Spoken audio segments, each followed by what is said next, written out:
세계 최고의 농구 선수들이 모이는 NBA 리그 내에는 뛰어난 슈팅 능력을 보유한 선수들이 즐비합니다. 그러나 이들도 사람인지라 수차례 슛을 시도해도 림이 외면하는 안 풀리는 날도 있는데요. 특히 더 먼 거리에서 슛을 던지는 3점 슈터들은 그날의 컨디션에 따라 슛감이 크게 좌우되기 때문에 몇 번 공격을 시도하면서 슛감을 찾는 것이 일반적입니다. 그와 달리 벤치에서 대기하는 시간이 더 길었던 후보 선수였음에도 코트에 투입되면 언제나 정확한 슈팅 감각을 보여주어 마이클 조던이 위닝샷을 맡겼던 선수가 있습니다. 이 선수는 NBA 통산 3점슛 성공률 1위에 빛나는 스티브 커입니다. 짧은 팔과 마른 체격에 운동 능력도 뛰어난 편이 아니라 자칫하면 일찍 선수 생활을 마칠 뻔했던 그가 어떻게 3점슛 하나로 5번의 우승을 함께할 수 있었는지, 그리고 현재 감독으로서도 3번의 우승을 일궈낼 수 있었는지 그의 기나긴 농구 인생을 리와인드 해봅시다.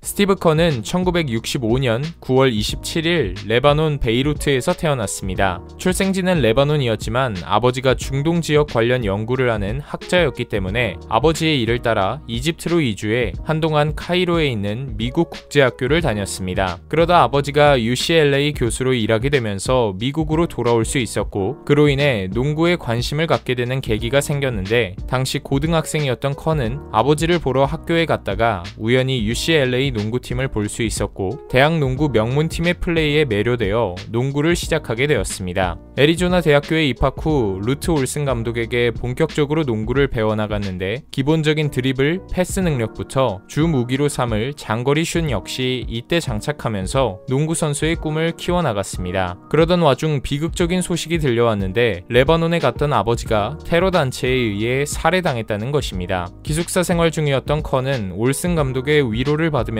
감정을 추스를 수 있었는데, 아버지 생각을 안 할 수 있는 시간은 농구할 때밖에 없다라고 감독님에게 솔직하게 마음을 털어놓은 뒤 이 사건을 계기로 더욱 농구에 매진하게 되었습니다. 슬픔을 뒤로하고 연습에 몰두하면서 강인해진 커는 2학년 때 피바 농구 월드컵 미국 대표팀으로 선발되었고, 주전 가드로 자리 잡았던 졸업반 시즌에는 NCAA 토너먼트에 진출해서 팀을 파이널 4까지 이끌면서 주가를 끌어올렸습니다. 그렇게 4년간의 대학 생활을 마치고 1988년 NBA 드래프트에 참가한 커는 거의 마지막인 2라운드 25픽으로 피닉스 선즈의 지명을 받아 NBA에 입성하게 됩니다. 그러나 데뷔 초반 커의 NBA 생활은 순탄치 않았는데, 루키 시즌을 보내게 된 피닉스 선즈에는 케빈 존슨, 제프 호나색 등 쟁쟁한 선배들로 가드진이 가득 차 있는 상황이라 벤치 출전으로도 26경기밖에 코트를 밟지 못했고, 한 시즌 만에 클리블랜드 캐벌리어스로 트레이드 되었습니다. 클리블랜드에서는 마크 프라이스의 백업 가드로 경기당 20분 정도의 출전 시간을 소화할 수 있어 장점이었던 3점 슛은 평균 50%의 높은 적중률을 보여주었고, 몇몇 경기는 주전으로 기용되기도 했습니다.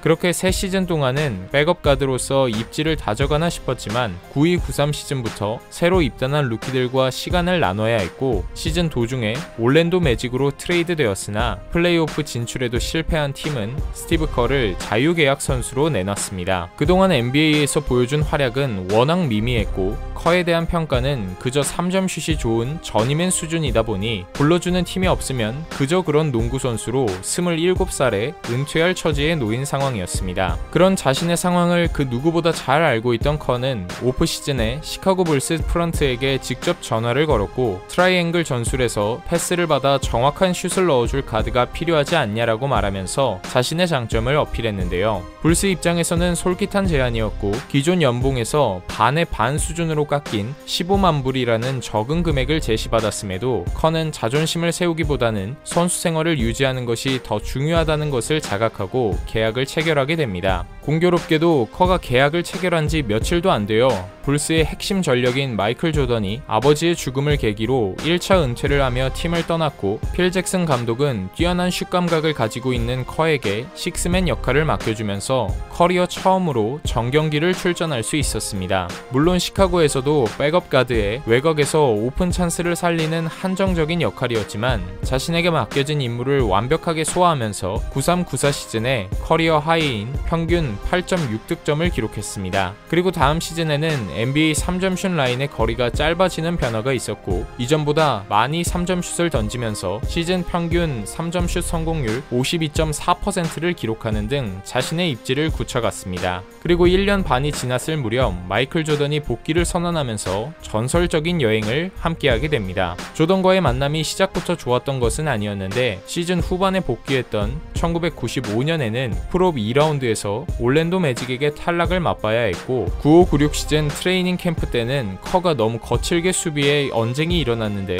아무도 반기를 드는 법이 없던 조던에게도 물러섬이 없던 커는 결국 조던이 날린 주먹을 맞기까지 했습니다. 다행히 둘 사이는 주먹을 날렸던 조던이 먼저 사과를 건네면서 오히려 가까워졌고 서로 존중하는 팀 동료 사이로 발전했습니다. 데니스 로드맨까지 영입해 전력을 보강하고 시작한 95-96 시즌 스티브 커는 3점 스페셜리스트로 활약하면서 중요한 순간 뛰어난 슛감으로 팀에 공헌했습니다. 커 이외에도 토니 쿠코치, 론 하퍼 등 선수단 모두가 조화로운 활약을 펼쳤던 불스는 결국 NBA 역대 시즌 최다 승인 72승을 거둬내고 파이널에서 시애틀 슈퍼소닉스를 4승 2패로 꺾으면서 우승을 차지했습니다. 가드치고 스피드가 빠르거나 점프력이 좋은 편이 아니었던 커는 NBA에서 수비하는 게 수월하다고 느껴진 가드가 단 한 명도 없었다고 속마음을 밝혔었는데요. 그럼에도 우승팀에서 식스맨으로서 평균 20분 이상을 소화할 수 있었던 것은 우수한 전술 이해도와 뛰어난 슛 감각 때문이었습니다. 불스 내에서 포인트 가드는 공을 주고 베이스라인에 가서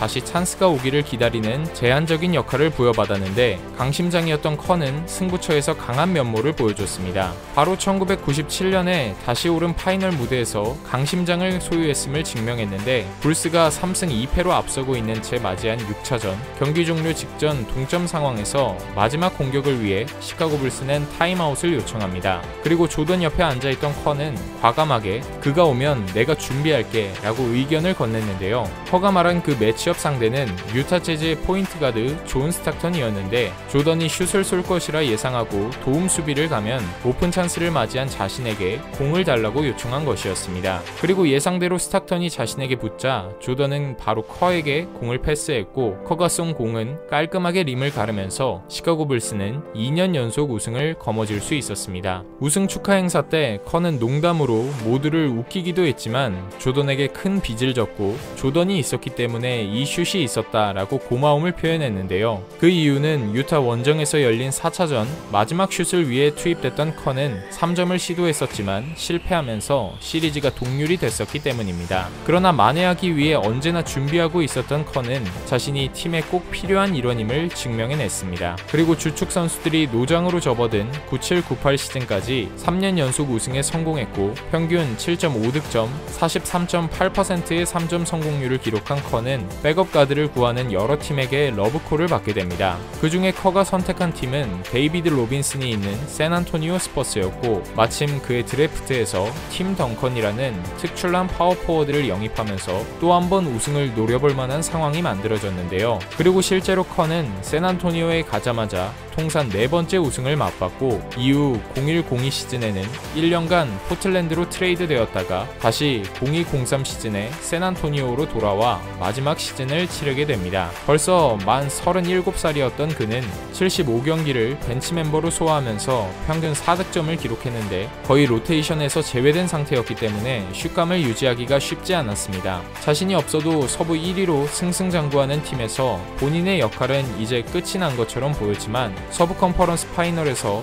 활약할 수 있는 마지막 기회가 주어졌습니다. 댈러스와의 6차전 경기 후반 15점 차까지 벌어진 경기에서 슛을 던져줄 선수를 찾던 포포비치 감독은 이전까지 플레이오프에서 거의 뛰지 않은 커를 투입했습니다. 결과는 성공적이었는데 연속으로 3점 슛을 꽂아내면서 역전을 이끌어냈고 투입되었던 13분 동안 3점 슛 4개를 시도해 4개를 모두 적중시키면서 최고의 효율을 보여줬습니다. 그렇게 원정에서 짜릿한 역전승을 거둬낸 스퍼스는 NBA 파이널에 진출했고 이후 파이널에서 뉴저지 네츠를 4승 2패로 꺾으면서 스티브 커는 선수 생활의 마지막을 5번째 우승으로 화려하게 장식하고 완벽하고 특별한 마무리를 할 수 있었습니다. 은퇴 후에는 재치 있는 입담을 살려 해설위원으로도 활동하고 피닉스 선즈의 운영 컨설턴트로 3년 동안 활동하다가 2014년에 지금 맡고 있는 자리인 골든 스테이트 워리어스의 감독으로 데뷔하게 됩니다. 커가 부임했을 때만 해도 스테픈 커리와 클레이 탐슨 등